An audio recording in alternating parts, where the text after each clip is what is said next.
పాపం ఎలాంటిదంటే అది చేసేటప్పుడు చేసే వాళ్ళకి భలే మజాగా అనిపిస్తుంది.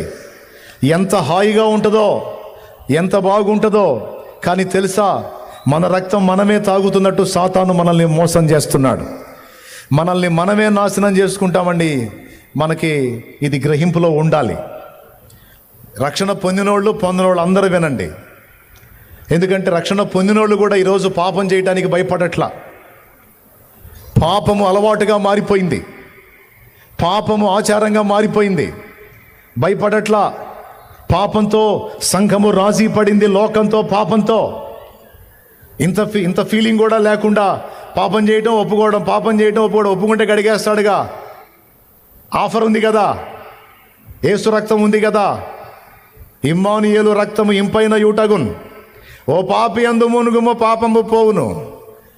6 రోజులు చేయటం, ఆదివారం రావటం, ఈ పాట పాడటం, ప్రభు బల్లో చేయటం, పాపాలు గడిగేసుకోవటం, పోవటం, మళ్ళీ ఫ్రెష్గా మొదలు పెట్టడం. దేవునికి స్తోత్రం కలుగును గాక. అయితే ఒకటి గుర్తుపెట్టుకోండి, దేవుడు నమ్మదగిన వాడు. ఆయన అన్యాయస్తుడు కాదు. నువ్వు ఒప్పుకున్న పాపాలు క్షమిస్తాడు, కడిగేస్తాడు, కాదని కాదు. కానీ ఏ దేహముతో అది చేశావో, ఏ దేహముతో అది చేశామో దాని ఫలితాన్ని మాత్రం దేహం తప్పనిసరిగా అనుభవించాల్సి ఉంటుంది. అది మాత్రం మర్చిపోవద్దు.